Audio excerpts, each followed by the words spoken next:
예, 오늘의 시황 브리핑 시작하겠습니다. 일단 뭐 엔비디아 지분 정리했다 이런 투자자들의 보도, 그러니까 이런 기사가 계속 나오는 점 부담이 됐고, 또 일부 그러니까 빅테크 기업들의 재무 문제 이런 것들이 부각됐죠. 그리고 금리 논란 계속해서 이제 같은 이슈로 시장을 밀어내리는 그런 상황이 이제 반복되고 있고요. 뭐 반도체 실적 호조 이런 것들이 이제 방어 요인으로 된다고는 하지만 오늘은 거의 뭐 역할을 못하는 그런 상황이었습니다.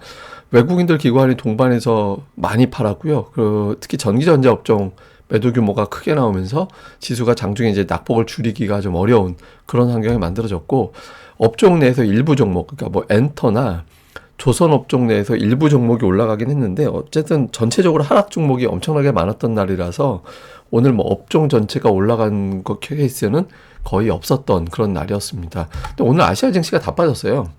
예, 아시아 증시가 다 빠졌는데 우리나라도 그렇고 뭐 니케이나 대만도 거의 3%, 2.5% 이렇게 빠졌잖아요. 근데 최근 들어서 보면 오르는 날은 한국이 1등이고 빠지는 날도 하락순으로 보면 또 한국이 1등이에요. 그래서 한국의 변동성이 증시 변동성이 좀 유난하게 큰 그런 상황인데, 어쨌든 기본적으로 금리 문제, AI 논란 이게 반복되는데, 계속 반복되는데도 시장이 계속 당하고 있다. 아시아 증시 전체적으로 다 흔들렸다. 이렇게 볼 수 있죠.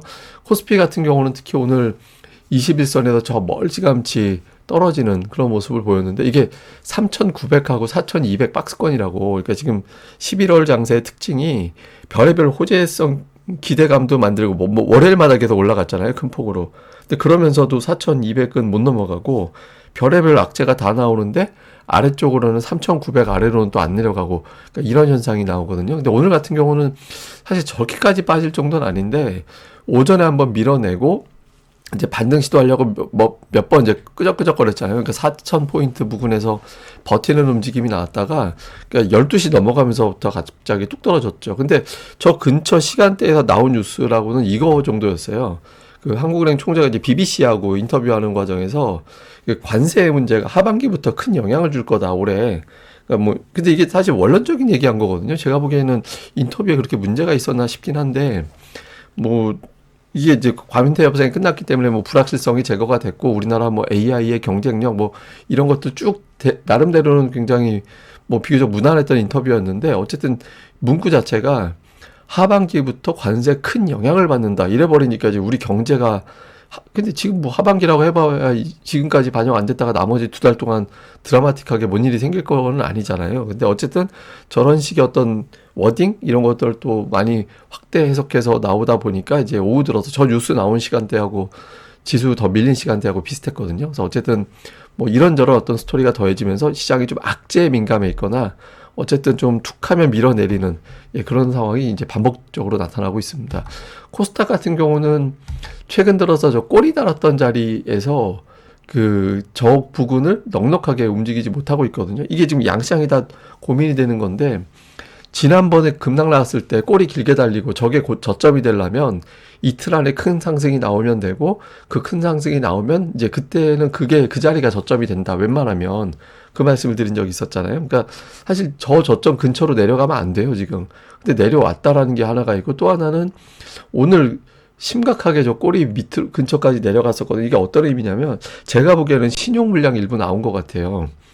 예, 그러니까 이게 주가는 뭐 대형주 몇 개가 지수만 올려놔서 그렇지 좀 흘러내려 있는 상태의 종목들 많았고, 최근에 신용이 굉장히 많이 늘어나 있었거든요. 그러니까 반대 매도가 나왔을 리는 없고, 그러니까 이러다가 반대 매도 당할라라고 걱정을 하는 투자자들의 매도 물량이 평소보다 좀 많이 나온 걸로 저는 추정을 합니다. 그래서 오늘 좀 그 주가가 그 물량 터지고 나서 이거 물량 터지나 보다 싶었는데 그 자리부터 다시 또 꼬리 달더라고요. 그래서 아마 그러면 이제 이게 달리 생각하면 뭐가 되냐면, 이제부터는 여기서 더 빠지면 오후 들어서 갑자기 지수가 뚝뚝 떨어지는, 신용 터지는 그런 상황이 연출될 수도 있다라는 거예요. 그래서 이 부분이 방어가 되느냐, 대략적으로 지수로 치면 860에서부터 870 사이 요 구간을 지켜내는지 여부가 생각지도 못한 뭐 추가 투매가 나오느냐, 뭐 요 기준이 될 것 같긴 합니다. 근데 일단 데이터상으로는 오늘 코스닥의 하락 종목 수가 올해 들어서 3번째였거든요.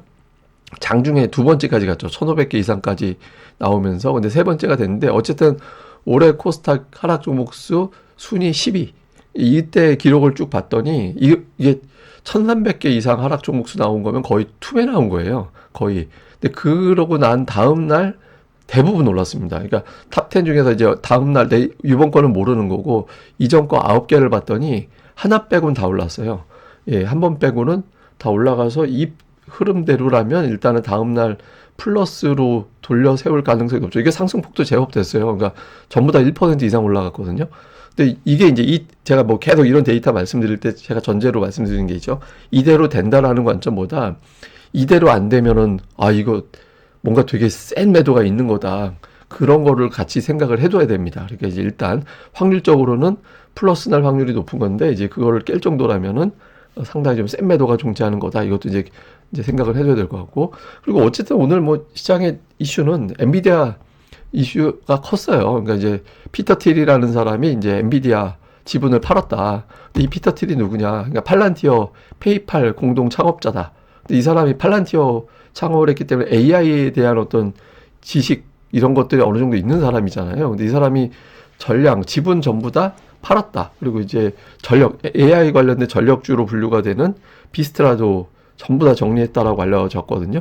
그러니까 이게 소프트뱅크가 팔고, 피터 틸도 팔고, 그러니까 이제 피터 틸의 회사가 판 거죠. 정확하게 얘기하면. 그러니까, 이게 피크라고 보나 봐. 이런 식의 어떤 생각을 하게 된 거죠. 근데 다만, 이게 1억 달러 정도거든요. 그러니까 이 규모가 어마어마하게 많았던 게 아니에요. 그러니까 1억 달러 정도라서 저거 팔았다고 시장이 이렇게까지 난리칠 정도는 아닌데 시장이 민감한 타이밍에 어쨌든 유명한 사람 뉴스 자꾸 나오고 하니까 그러니까 걱정이 되는 거죠. 여기에 이제 더해진 게 아마존이 빚을 내서 투자한다더라. 그러니까 150억 달러 정도 그 빚을 내 가지고 투자를 한다더라 해서 이거 계속 빚 내는 거 아니야? 이렇게 되면 금리 계속 올라갈 텐데 시중금리 올라가는 거 아닌가? 뭐 이런 식의 어떤 걱정을 계속 하게 되는 거죠. 그래서 이런 것들이 겹치면서 투자자들에게 좀 오버해서 걱정하게 되는 그런 이유가 됐고, 금리 관련해서도 필립 제퍼슨 부의장이 중립금리에 가까워서 추가 인하 신중해야 된다. 이렇게 이야기를 했거든요. 그러니까 크리스토퍼 원래 이제 비둘기파니까 뭐 이 사람은 이제 금리 인하 발언을 하던 거 계속 했어요. 근데 필립 제퍼슨이 저 발언을 한 게 특이한 거죠. 그래서 이거 금리 인하 당연하다라고 생각했던 투자자들 일부가 이제 불안하게 됐는데, 이게 필립 제퍼슨이 왜 의미가 있냐면 이게 그 연준 인사들의 성향 분류를 해놓고 보면 이 사람이 원래는 월러보다 더 비둘기파로 알려져 있던 사람이에요.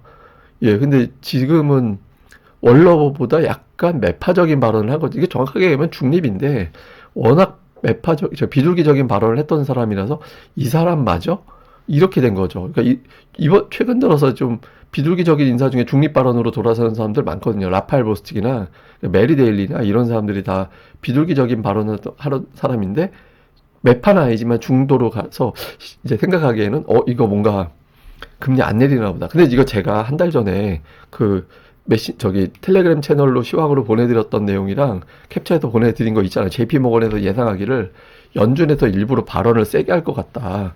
지금 양적 긴축도 종료돼서 유동성을 좀 결과적으로 풀어주는 상황이 생길 건데 11월 1일부터 거기에 이제 금리 인하까지 메시지를 주게 되면은 기대 인플레이션이 폭등할 수 있기 때문에 그걸 억제시키기 위해서 연준이 일부러 아마 메시지를 세게 낼 것 같다라고 JP 모건에서 예측을 했고, 지금 제가 보기에는 그 상황이 만들어지고 있는 걸로 보여지거든요. 그러니까 그럼에도 불구하고 아직까지 일부에서는 어떤 주장이냐면 그래도 12월에 내릴 수도 있어. 반반이야. 아직까지는 뭐 속마음은 그러지 않을 걸 뭐 이렇게 생각하는 사람들도 아직은 적지 않다라고 합니다. 근데 어쨌든 이 발언 때문에 지금 금리 인하 확률은 43%까지 떨어졌습니다. 그러니까 한 달 전에 98%까지 올라간 적이 있거든요.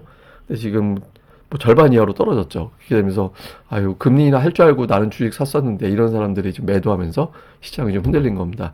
그리고 최근에 자산이 다 빠져요. 그러니까 금 가격 최근에 빠지고 비트코인 빠지고 다음에 이제 미국 증시도 빠지고, 특히 이제 미증시 같은 경우는 51선까지 깼잖아요. 51선 깬 게 그 5월 이후에 깬 적이 없거든요. 51선까지 깨는 흐름이 나오다 보니까 이번 하락은 다르다. 원래 조정 품고 가고 있었는데 이번 하락은 다르다. 이렇게 걱정을 좀 하는 것 같습니다.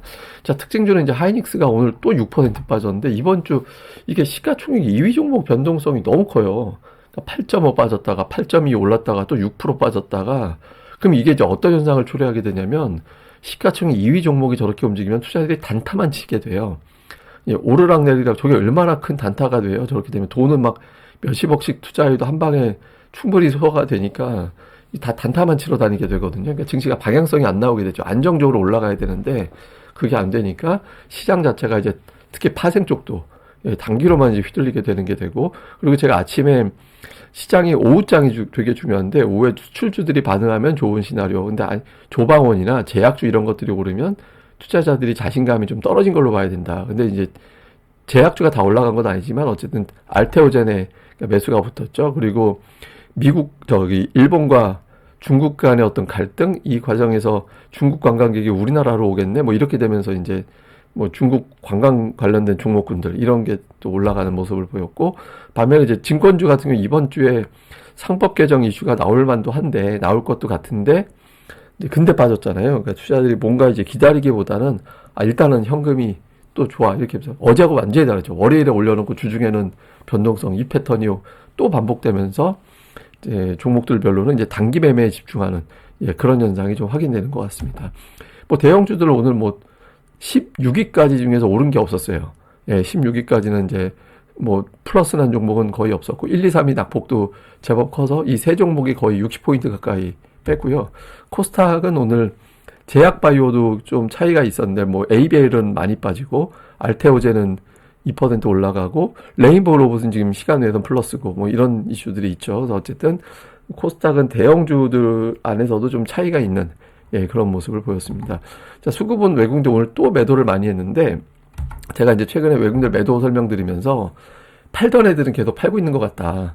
그래서 이게 매수가 조금만 위축이 되면 매도가 확 잡힐 수도 있어서 외국인들 매수가 이어지는지 여부가 되게 중요하다고. 근데 오늘 외국인들 매수 강도가 어제보다 좀 줄었고, 그러니까 매도 비중은 이틀 전 정도 되거든요. 어제 29%였으니까 어제보다 늘긴 했는데, 근데 어쨌든 저게 25 아래로 떨어지지 않으면 매수세가 세게 들어오지 않는 한 이제 좀 시장이 밀릴 수밖에 없는 그런 환경이긴 하거든요.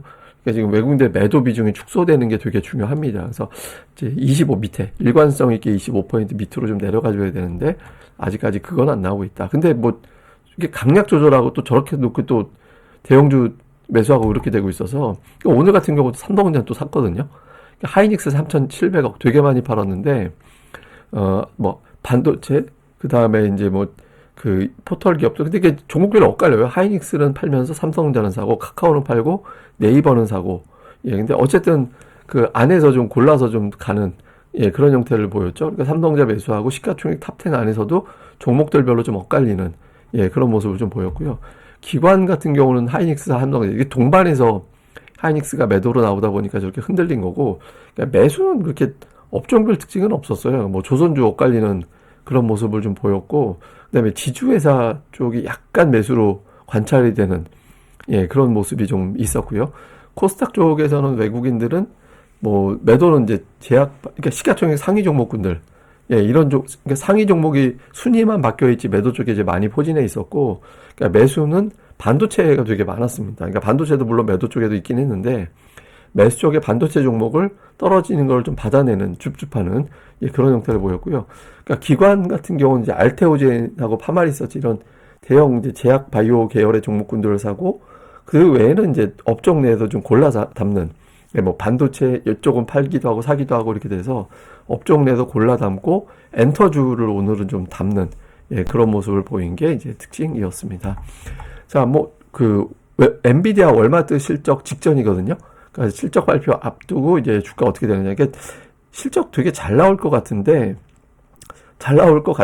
거기에 대해서 시장에서는 그거 가지고는 택도 없다. 그러니까 이런 분위기로 가고 있잖아요. 그래서 요 흐름이 이제 그래도 오늘 그 주가가 이렇게 빠지면 그동안 툭툭 이제 밀어올리는 시도가 이제 나오면서 그래도 박스권 정도 $180 이 정도는 유지하고 있었는데 요 구도가 유지가 되느냐. 그 다음에 이제 S&P 500 지수가 51선 깨졌습니다. 그래서 51선이 깨졌다라는 거는 바로 복원하지 않으면 추세가 단기적으로 조금 더 위험해질 수도 있다라는 걱정이 될 수 있죠. 그래서 이런 부분들. 다음에 이제 코스닥 같은 경우는 투매성 하락. 그러니까 올해 하락 종목수 탑10. 이전 사례 9번을 보니 8번 오르고 1번 빠졌다. 그러니까 요게 지금 유지가 될 거냐. 그 다음에 반도체주가 변동성인 가운데 상법 개정주, 제약주 이런 것들이 이번 주 나름대로는 그 이슈가 있는 종목들이거든요. 그러니까 반도체, 상법 개정주, 제약주 이런 것들이. 그래서 이 중에서 이제 앞에 두 단계 종목군들이 올라가는 게 좋죠. 그러니까 제약주가 올라갈 때는 시장에 대한 자신감이 없는 거라서 어떤 종목들이 올라가느냐가 지금은 반도체 실적, 국내 정책 자신감 이런 것들 때문에 시장이 올라갈 때가 좋았던 거였잖아요. 그러니까 이 범위, 이 재료 가지고 움직이는 게 시장에선 좋거든요. 그래서 요 구도가 나오는지도 잘 봐야 될 것 같습니다. 예, 그리고 제가 이제 요거는 며칠 전에 한번 보여드렸던 건데, 이제 변동성 지수. 그러니까 미국의 어떤 공포 지수라고도 하고, 변동성 지수, 뭐 빅스 지표라고도 하죠. S&P 500 지수가 한 달에 몇 퍼센트 움직이는지 그 변동성을 수치화시키니까 올라갈수록 주식시장이 불안하다 이건데, 이게 보통 20 정도 전후에서 지수 바닥이 나왔다. 그러니까 이게 올라갈 때 주식시장이 빠지는 거니까 보통은 20 정도 넘어가면 거기서 이제 빠졌거든요. 그러니까 시장이 바닥을 치고 돌아섰거든요. 근데 여기서 더 올라간다는 얘기는 뭐냐면 투매장이 나온다는 얘기가 돼요. 한 번 정도. 예, 그러니까 여기서 이제 미국 시장도 단기적으로 이제 차라리 여기서 이제 들락거리는 게 난데, 여기서 이제 저 21선, 저 20선 밑으로 내려오지 않으면 한 차례 정도 세게 빠질 수도 있어서 이 변동성이 어떻게 돌아가는지는 한번, 이 지수가 좀 오늘 빠지는지도 좀 상당히 중요한 이제 변수입니다. 이게 오늘 같은 경우 이게 13% 올랐잖아요. 그러니까 지수가 낙폭이 낙폭을 키우는, 그러니까 이게 프로그램 매도가 여기 많이 연결되어 있어서 아마 그 매도 영향도 있었을 겁니다. 그리고 제가 어제도 잠깐 설명드렸는데, 그 CTA 계좌라고 추세 추종하는 펀드가 터지거든요. 잘못하면. 그러니까 하락으로 추세가 잡혔구만 이래버리면 그쪽 펀드에서 물량 터지면서 또 낙폭이 커지는 경우가 생길 수 있거든요. 그래서 하루 이틀 이내 일단 기술적 반등 다시 빠지더라도 그런 시도가 나오는지가 되게 중요합니다.